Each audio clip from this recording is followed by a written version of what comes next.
qisooyinkii nebiyada waxaanu ka soo bilownay sida insaanka markii hore ku bilowday abuuristii nebi aadam calayhi salaam caasintii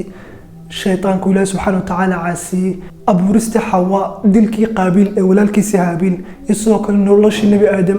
calayhi salaam iyo xawa ee dhulka iyo sida carruur fara badan u dhaleen haddaba biniaadamka fasahaad kale sida dilka iyo zinadoo kale iyo mooye ma jirin cid biniaadam oo ilaahi subxaana watacaala u shariik yeelaysa ama ilaahay cidaan ahayn caabudaysa dadku wada muwaxidiin ay ahaayeen oo ilaahi subxaana watacaala keligiis ay caabudi jireen waxaasoo kale soo sheegnay geeridii nebi aadam calayhi salaam iyo sidii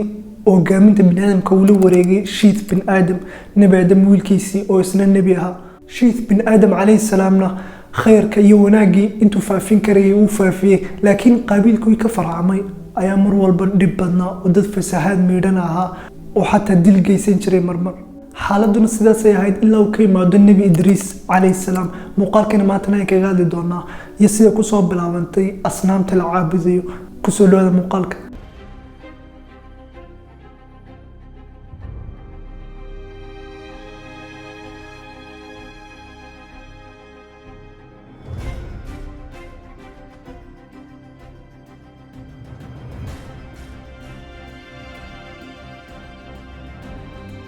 nebi idriis calayhi salaam awowgiisa shanaad wuxuu ahaa shiith bin aadam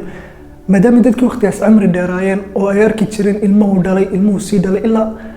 5 cunugoo isaga ka tafirmay ayuu arki jiray ama qofku wuxuu arki karayay awowgiisii lixaad ama awowgiisii shanaad nebi idriis calayhi salaamna awowgiisa shanaad nebi shiith ayuu ahaa calayhi salaam ka hor waqti xaadirkan adigu haddaad arki karto awowgaagii shanaad ama awowgaagii lixaad oo weli nool oo kula jooga maxaa weydiin lahay talo dadkaasina sidaasay ahaan jireen maadaama dad in badan noolaan jiray ahaayeen oo ilaahi subxaana watacaala wuxuu ugu talagalay inay biniaadamku tarmaan oo dunidana camiraan nebi idriis calayhi salaam uu ku soo gaadhay awowgiisii lixaad oo ahaa nebi aadam oo nool ayuu ku soo gaadhay welibana nebi aadam qaybtii dambe noloshiisa ayuu nebi idriis ku soo gaadhay oo la noolaaday waa awowgiisii lixaad haddaba nebi idriis calayhi salaam wuxuu ahaa nebigii saddexaad waxaa kaliya ka horreeyey nebi aadam calayhi salaam iyo shiith bin aadam كسدحاد إدريس عليه السلام أيها وحنا كسو كوري بنادمك سيدا وحلا قرا وقف يقول بنادمك برا سيدا وحلا قرا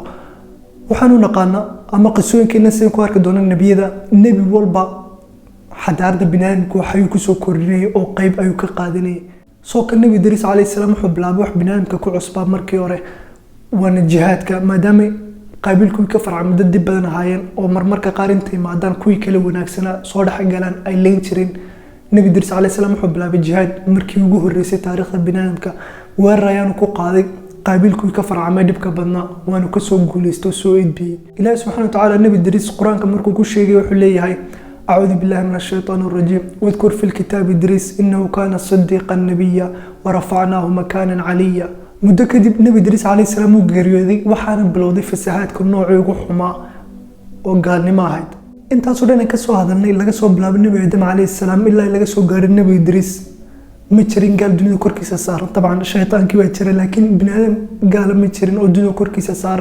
مركا لقى الرأي في الساعات شري زنا يدل ويتشرين ورأي قابل بوليون وكفر بدناين لكن متشرين عدي الله سبحانه وتعالى وحو الشريك يلسا ودتكم موحدين يا هاي لا كليا يا عابد يتشرين هذا بقى قال لهم سيدكم بلامنتي الله سبحانه وتعالى سورة نوح نوشيا أعوذ بالله من الشيطان الرجيم وقالوا لا تذرون آلهتكم ولا تذرون ودا ولا سواعا ولا يغوث ويعوق ونسر شنتن مقع سفاحا وعصوصنا ود سواع يغوث يعوق نصر هذا بقى شنتن مقع محا قال لماذا الحريريين إلهي سبحانه وتعالى لو الشريك يالو مركي وقوه الرسي بنادنتين ماذا شنتن مقع ود سواع يغوث يعوق نصر شنتن مقع شننا وحي أهالي الصالحين وإلهي سبحانه وتعالى عابدا oo rag wanaagsana waxaanay lahayn majaalis cilmiya oo dadka wax ku baran dadkuna aad buu jeclaayeen oo ka soo agdhawaan jireen mar walba shantan markay geeriyoodeen kadib shaytaankii oo isaguna dhulka jooga ayaa ardaydiisii ama ardaydoodii ugu sheekeeyay inay dhagax soo qaadaan oo meeshay fadhsan jireen ay dhigaan si ay ugu xasuustaan ardaydiina dhagaxay soo qaadeen oo bartii macallimiintooda fadhsan jirtay ama ragga wanaagsana shanta ay fadhsan jireen ay dhagax dhigaan kadib muddo marka laga soo wareegay binaadamku waxay bilaabeen inay keera barakaystaan macnaha say kusoo bilaabmaysa sheekadu way ka barakaysan jireen muddo badan markii laga soo wareegay haddana waxaa bilaabantay inay dadka iskabiiloobaan bilowga qisadan oo ay dhagaxaantii caabudaan marka xaggaas ay kasoo bilaabantay caabudidda biniaadamka asnaamta ilaa waqti xaadirkan qaarkood caabudan sida hinduusimka oo kale. haddaba biniaadamkii markii fasahaadka noocaasa kufrigaas uu kusoo kordhay oo biniaadamkii badankoodii ilaahi subxaana wa tacaala ka leexdan caabudidiisii oo u shariik yeelan, ilaahi subxaana wa tacaala wuxuu soo diraa nebi. laakiin qisada nebigan waa qisooyinkeena dambe nebiyadan kaga hadli doono. su-aasha muuqaalkuna waxay tahay nebiga nebi idriis ku xigay ilaahi subxaana wa tacaala soo diri doono magaciisa la iska rabaa. commentigoose kusoo qor insha allah muuqaalka xiga aan ka samayn doono qisada nebigan aan ku sheegi doono qofka magaca ka jawaabay. iskuna day. assalaamu calaykum.